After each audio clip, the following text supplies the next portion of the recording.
Hello everybody, this is Katje. Welcome to my YouTube channel this evening. Tonight I am wearing this green ruffle skirt in honor of spring. It's sort of a spring outfit that I wanted to share with you. I'm also wearing it with my patent leather high heels, and I have a matching Michael Kors purse here. You can see that goes with it. So it's kind of a silvery green outfit to celebrate spring. And the name that I used the title, part of the title that I used for this video, The Wicker Girl, is inspired by a film, I think it was 1972 or 1973, I can't remember exactly which year, but it's a great horror film called The Wicker Man, which is a very creepy film that has to do with pagan rites and kind of a mystery, a horror film. So if you haven't seen that, or if you haven't heard of it, I would suggest that you look it up on Wikipedia, maybe find out something about it. I highly recommend that film. Christopher Lee stars in it, so it's a wonderful movie. So let me just take a really quick turn in this so that you can get a look at the skirt, and you can see how it kind of falls in a ruffle there. And what I want to do this evening is basically summarize what I've been talking about over the last couple of videos, and so that will set the stage for what we might do down the road. But I basically want to just give a very clear summary of where I'm heading with all of this, where we've been, and sort of kind of foreshadow just a little bit where we're going. So basically what I've been doing is reviewing these two theologies that I have discussed in some of my previous research in this area, the theology of Gelassenheit and the theology of Streit. And these are theologies that really are, each one of them is based in a particular human experience that it thinks holds the key to understanding divinity. So for Gelassenheit theology, the key experience that gives us our fundamental grip on the holy or divinity is the experience of Gelassenheit, which in German is a kind of energized tranquility or letting go that has elements within it of both energy and tranquility.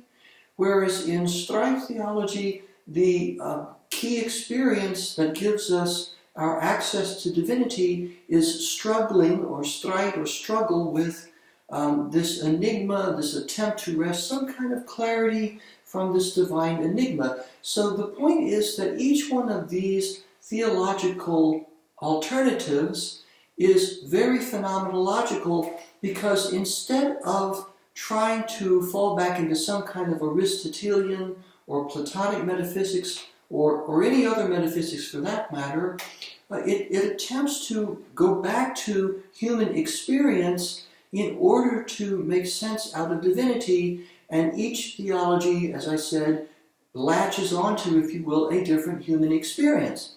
So those are the theological positions that I have been describing. Now, how does Nietzsche come into all this?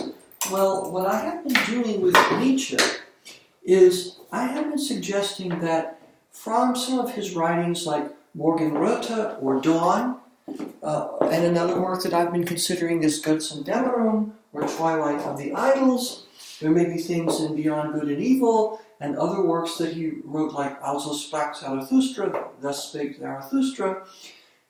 What I'm trying to do is suggest that in Nietzsche there is the possibility of a skeptical critique that may be directed against each one of these theological alternatives. And the skeptical critique has to do with what Nietzsche calls genealogy. What he wants to do is sketch an alternative narrative, an alternative account of each one of these experiences. Okay, he may not want to do it himself, but he suggests that someone who is deeply influenced by his outlook and then becomes aware of these theological positions I've been describing, that person, that Nietzschean person, if you will, might draw upon these resources in the works that I just mentioned in order to develop a genealogical or a skeptical critique against these two theologies, the theology of Gelassenheit and the theology of Streit. So how does that critique go? well, first of all, in general and then specifically, in general, the idea is for the critic to say, well, look, here are these experiences, but the problem is that the theologian in each case is understanding them or interpreting the experience in a certain way, and that interpretation is not mandatory. There is another possible way of understanding the experience that doesn't have anything to do with divinity. Basically what happens is, through the genealogical explanation is, that through a series of confusions, the theologian in each case comes to interpret the experience as if it were indicating or pointing towards some kind of divine presence or divinity. But that really isn't necessary, because we can tell an alternative story about what these experiences, what they originally were, and then how they might have come to be misinterpreted as experiences of the divine. So that's the general idea behind the critique. And then specifically, let's just remember very briefly how it's supposed to work in each case.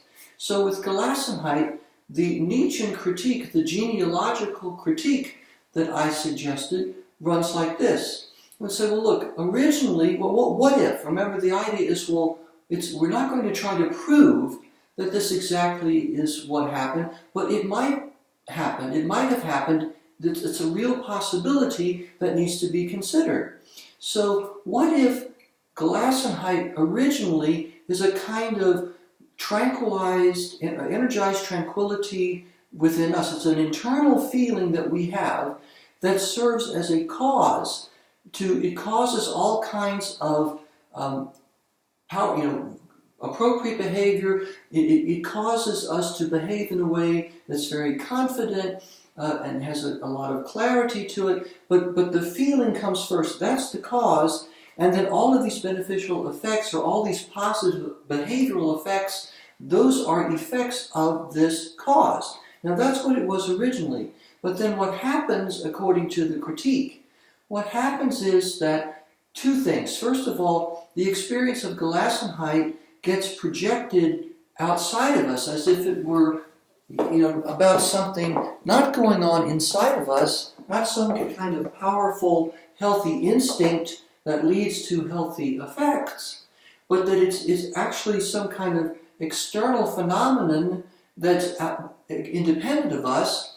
And then there's this confusion that Nietzsche talks about in Götzenderung, where we exchange or confuse causes with effects. So we treat something that was originally a cause as if it were an effect, or we might go the other way, depending on the case. But in this case, that's what's happened.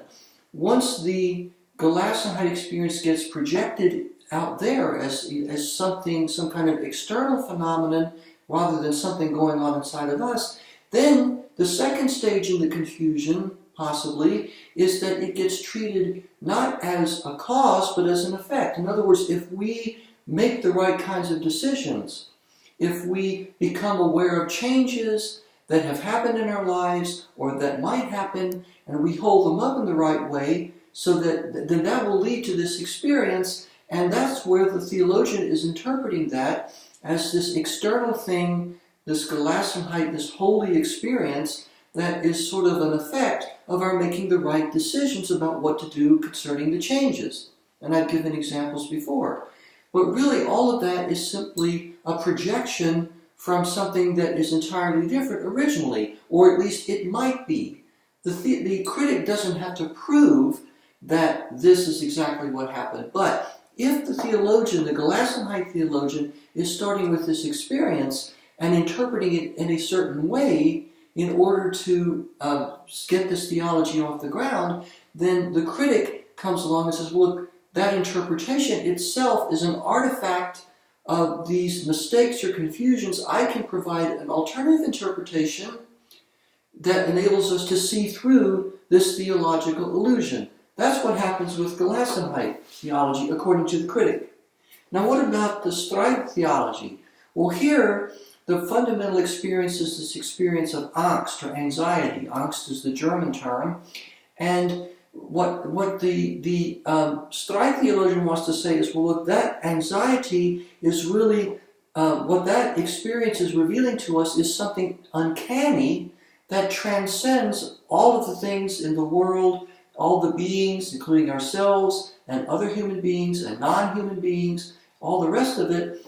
This anxiety is somehow indicating an uncanny, transcendent reality, a holy reality that's beyond all of those things. Now that's where the critic, the Nietzschean critic, says, well wait a minute, that's not the only way to interpret that experience. Let's go back to another way of thinking about it, or let's suggest another way of thinking about that experience. Basically, originally, what might have happened is that anxiety is caused, it's an effect of the threat of untimely annihilation, either of an individual or of a society, maybe a more primitive society of individuals. There's this threat that the society, which obviously arose out of non-being and then comes to hold sway and eventually it will no longer exist, that's the sort of natural lifespan of this particular society. But there's always the threat of an untimely annihilation, where this could be caused by something like external invaders, or it could be caused by internal insurrection, it could be caused by famine, or drought, or disease, all these kind of externalities that might cause this particular Gesellschaft society to suffer an untimely annihilation. So there's this anxiety originally is caused by the threat of untimely annihilation. And then anxiety itself acts as a cause on the members of this more primitive society. It acts as a cause that it causes them to come up with a set of rules, prescriptions, a Sitte in Germany, a kind of morality, the purpose of which is to protect the society against untimely annihilation if and when the members of the society adhere to the rules of the prescriptions as closely as they can. So what happens is originally anxiety is caused by the threat of untimely annihilation, and then it causes people to come up with a set of prescriptions and then to adhere to them as tightly as possible in order to foreclose on that possibility. Now, then what happens is that over time, the particular set of rules basically falls by the wayside. People forget about that as the society evolves and maybe changes into something else. They also forget about the rationale. They forget all about the threat of untimely annihilation, because what happens is that a new set of rules, like the ones that govern our society today, that comes about, and things are pretty safe. Yes, there is the danger, there's always going to be a threat of untimely annihilation, but it's not like it was back in ancient times or the medieval period or something like that. We're fairly safe. And so what happens is that we're sort of left with this feeling of anxiety that originally was about the threat of untimely annihilation, but now it's kind of free-floating. And Nietzsche says something very interesting in Morgenröte about this. He says, well, look, when people have a bad feeling or a negative feeling, they always look for some kind of explanation for why they feel that way. And they usually fall back on whatever is they know, whatever is familiar. These are the things that are accessible to them because they are desperately seeking some kind of explanation for that.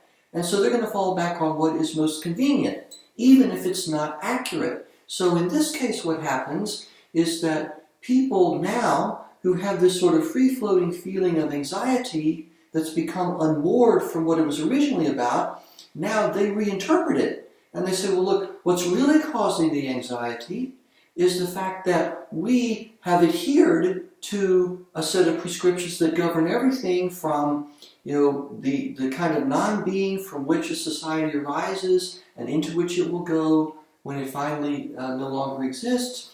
The prescriptions that deal with other human beings, with our own human being, prescriptions that deal with non-human beings and sickness and preventing that, like medicine or warfare, defending the society, what happens is that all of these prescriptions are following them. That becomes the cause of anxiety. In other words, the anxiety is no longer being understood or interpreted as being caused by the threat of untimely annihilation, which we've largely forgotten about. It's rather anxiety, and it's certainly no longer causing us to come up with a set of rules or prescriptions. It's going the other way now. We come up with a set of rules and prescriptions that govern all the different ontological conditions, and then but we still feel anxiety, and so we feel that, well, what's really going on here is that anxiety is really about something that we can't reach, even though we have satisfied all these prescriptions. It's about something transcendent, it's about something external and beyond us, something divine. Or at least that's what the Strike theologian says.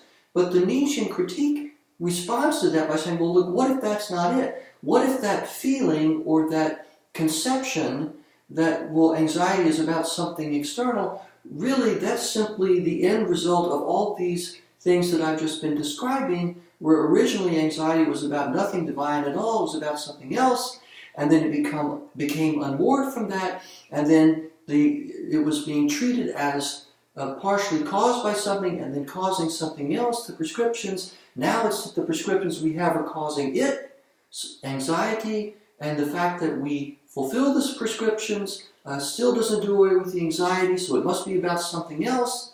And you can see how this, once again, there's been a confusion or a switching of cause with effect. So that's the kind of Nietzschean critique that I've been talking about, and that would say, well, look, if we go back to these fundamental experiences that each one of these theologies looks to in order to make sense out of divinity, we can come up with another possible interpretation of that experience that has nothing to do with divinity, that explains how people, though might have eventually, through confusion, might eventually have interpreted it that way. And once we see that, then we see through it. And there's no longer any need for a theology, or at least that's what the Nietzschean critique is saying. Now, a way to think about this, just to end for this evening, is, it's sort of like when we see the moon on the horizon, and if we sort of look at it with a primitive eye, the moon looks much larger when it begins to rise on the horizon, and we say, oh, well, look, it gets smaller as it goes higher into the night sky, but it's quite big when it first rises on the horizon early in the evening.